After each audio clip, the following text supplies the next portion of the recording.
El 23 de septiembre de 1939 moría en Londres a los 83 años de edad Sigmund Freud, quien fuera reconocido con justicia como el padre del psicoanálisis.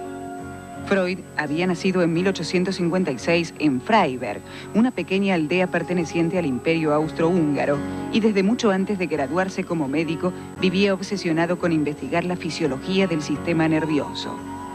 En 1885, durante un viaje a París, gracias al sabio francés Jean-Martin Charcot, descubrió que la hipnosis podía hacer revivir las experiencias traumáticas del pasado alojadas en el subconsciente que motivaban los síntomas histéricos. A su regreso, instaló en Viena un modesto consultorio en el que comenzó a ser visitado por numerosos pacientes, en su mayoría mujeres con problemas psíquicos, atraídos por la novedosa técnica de sugestión hipnótica del joven doctor Freud.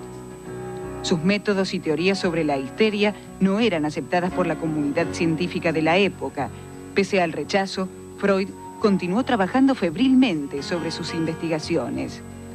En 1892 escribió en colaboración con Joseph Brauer Los estudios sobre la histeria, para muchos el texto fundacional de la teoría psicoanalítica. Freud descubrió además un nuevo método terapéutico, el de la asociación libre de ideas, con el que reemplazaría la hipnosis. Gracias a la asociación libre, Freud pudo finalmente penetrar en el oscuro mundo del inconsciente, en parte apoyado por las experiencias narradas por sus pacientes, pero fundamentalmente aplicando esa técnica sobre sí mismo autoanalizándose.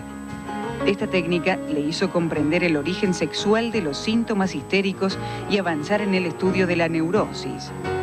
En 1899 publicó la que sería una de sus obras más difundidas, La interpretación de los sueños, en la que ponía de manifiesto el papel de los sueños como expresión de deseos y como manifestación del inconsciente.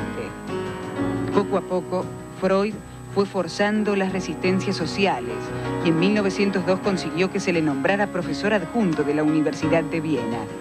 Poco después, fundó junto a sus discípulos la Sociedad Psicoanalítica, que funcionaría hasta 1938. Pese a que sus teorías comenzaron a ser aceptadas mundialmente, su pensamiento siempre fue considerado subversivo por el orden establecido. En la década del 30, con el advenimiento de los regímenes totalitarios, la persecución sobre su figura se acrecentó. En 1930, Stalin prohibió el psicoanálisis en la Unión Soviética y 3 años después, los jóvenes nazis quemaban sus libros en actos públicos.